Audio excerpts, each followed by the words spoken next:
3927 칼럼 제25회 영리를 버리고 순리를 취하는 것이 정의입니다.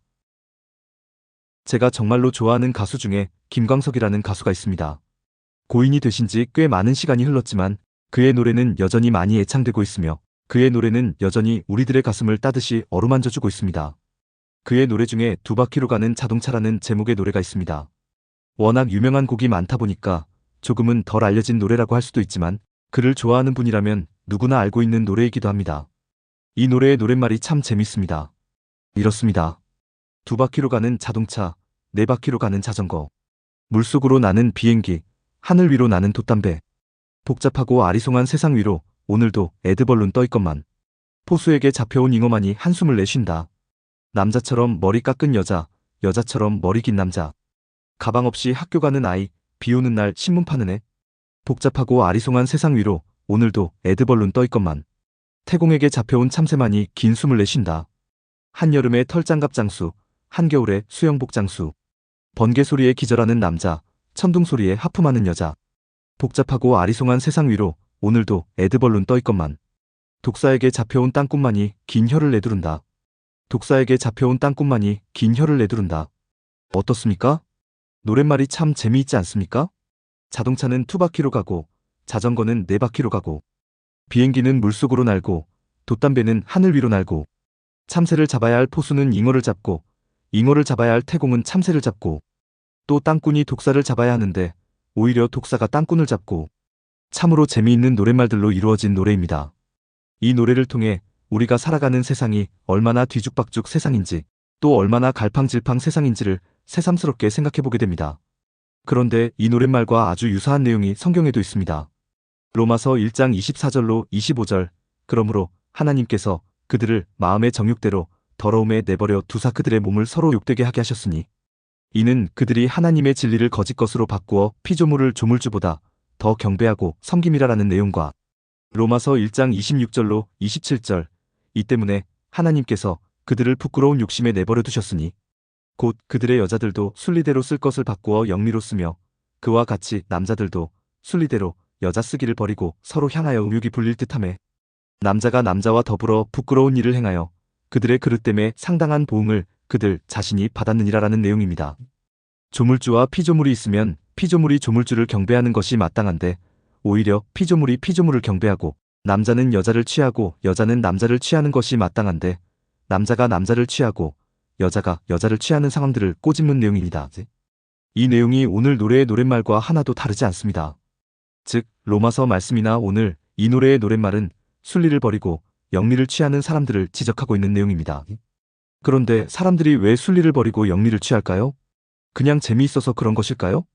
그냥 호기심 때문에 그런 것일까요? 아니면 새로운 세계를 만들어보고자 하는 야심만만한 계획이 있어서일까요? 그것도 아니면 순리대로 살아보니까 제대로 되지 않아서 영리를 취하는 것일까요? 이유가 무엇일까요? 성경은 그 이유를 바로 죄 때문이라고 선언하고 있습니다. 죄는 하나님을 떠난 상태를 의미하고 죄인은 하나님을 떠난 사람을 의미합니다. 죄인은 하나님을 떠났으니까 하나님에 대해 아는 게 없습니다. 하나님의 심정과 마음, 하나님의 가치와 원리에 대해 아는 게 없습니다. 하나님은 순리의 하나님이신데 죄인은 하나님에 대해 아는 게 없으니 영리를 취한다고 성경은 가르쳐주는 것입니다. 그런데 이렇게 가르침만으로 끝나는 것이 아닙니다. 예수 그리스도께서 십자가에 달려 죽으심으로써 죄를 물리쳐 주셨다고 선언합니다.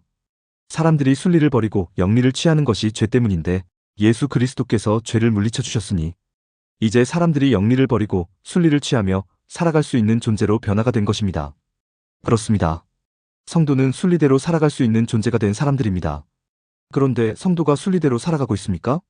너무나도 안타까운 일이 오늘날 교회가, 오늘날 목회자가, 오늘날 성도가 여전히 순리를 버리고 영리를 선언하고 영리를 선택하고 영리를 따르고 있다는 것입니다. 대표적인 예를 하나만 들어보겠습니다. 너무나 당연한 이야기이지만 물은 높은 데서 낮은 곳으로 흐르는 것이 순리입니다. 이 순리에 따라 높은 자가 낮은 자를 돌보아주는 것이 순리입니다. 강한 자가 약한 자를 돌보아주는 것이 순리입니다. 가진 자가 없는 자를 돌보아주는 것이 순리입니다. 예수님도 섬김을 받으려고 온 것이 아니라 도리어 섬기러 오셨다고 말씀하셨습니다. 이것이 순리이고 이 순리대로 살면 세상은 살만한 세상이 될 수 있습니다. 그런데 높은 자가 낮은 자에게 자신을 돌보라고 강요합니다. 강한 자가 약한 자에게 자신을 섬기라고 요구합니다. 가진 자가 없는 자에게 자신을 받들라고 요구합니다. 이것을 한마디로 뭐라 그러는지 아십니까? 이것을 바로 갑질이라고 합니다. 영리의 가장 대표적인 예입니다. 그런데 교회가 바로 이 갑질을 조장하고 있다고 해도 과언이 아닙니다. 하나님을 위한 삶을 살아야 한다고 말합니다.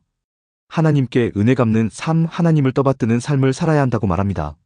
심지어 하나님을 위해 죽을 각오를 해야 하고 그것이 성도의 사명이라고 말합니다. 하나님을 갑질하는 하나님, 다시 말해 영리의 하나님으로 만들어 놓은 것입니다. 정녕 하나님이 갑질하는 분입니까? 절대로 그렇지 않습니다. 구약에서 하나님은 사람들로부터 온갖 수모와 온갖 멸시를 다 당했습니다. 이스라엘은 하나님을 버리고 바알이나 아세라 같은 이방신 섬기기를 더 즐겼지만 창조주이신 하나님은 오히려 이스라엘에게 그래서는 안 된다고 애원하셨습니다. 이제는 나에게 돌아오라고 매달리셨습니다. 신약에서 사람들은 예수님에게 욕을 하고 침을 뱉고 채찍을 가했지만 예수님은 그 조롱과 멸시 다 당하시고 오히려 그들을 위해 십자가에 달려 죽기까지 하셨습니다. 갑 중에 갑이라 할 수 있는 하나님께서 사람을 위해 죽으셨던 것입니다. 이런 하나님을 오늘날 교회가 갑질하는 하나님으로 만들고 있으니 참으로 통탄할 노릇이 아닐 수 없습니다. 이런 순리의 하나님을 오늘날 교회가 영리의 하나님으로 만들고 있으니 참으로 통탄할 노릇이 아닐 수 없습니다. 그런데 지금 어떤 이들이 순리를 버리고 영리를 취한 일로 인해 우리의 조국 대한민국이 몸살을 앓고 있습니다. 21세기 대한민국에서 상상도 할 수 없던 끔찍한 일이 일어났습니다. 국민을 가장 많이 사랑해야 하고 국민을 위해 가장 많은 피와 땀을 흘려야 하고 국민을 위해 자신조차 버릴 수 있어야 하는 대통령이라는 자가 오히려 국민의 심장에 총부리를 겨누고 국민을 군홧발로 짓밟는 만행을 저질렀습니다. 반성하기는커녕 말도 안 되는 논리로 자신의 잘못을 합리화하고 있고 황당한 궤변으로 국민을 이간질하고 있습니다. 영리의 영리가 더해지고 영리의 영리가 더해지는 추악한 일을 저지르고 있습니다. 대통령의 잘못을 따끔히 지적하고 바로잡아야 하는 여당의 의원들은 한술 더 떠서 그 대통령을 보호하고 있습니다. 어떻게든 탄핵을 막기 위해 몸부림을 치고 있습니다. 국가와 국민을 생각하기보다는 오로지 자신들의 자리보전에 매달려 있습니다. 영리의 영리가 더해지고 영리의 영리가 더해지는 추악한 일에 동참하고 있습니다. 이들이 이런 영리를 취할 수 있는 자신감은 어디서 나오는 것일까요? 그 자신감은 국민은 개돼지라는 그들의 그릇된 생각으로부터 나온 것입니다. 한마디로 국민을 너무나 우습게 여기기 때문입니다. 만약 거대한 홍수가 강상류에서 하류로 밀려내려오고 있다면 그들이 그 강물에 맞설 수 있을까요? 거대한 불길이 빌딩 아래쪽에서 빌딩 위쪽으로 치솟고 있다면 그들이 그 불길에 맞설 수 있을까요? 절대로 그렇지 못합니다. 가장 먼저 저들부터 살자고 도망갈 것입니다.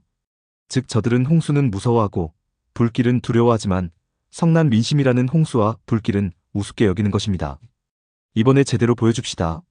그리고 다음 선거, 다음 선거, 다음 선거에서 계속해서 제대로 보여줍시다. 순리가 아닌 영리를 취하면 어떤 일이 일어나는지 제대로 보여줍시다.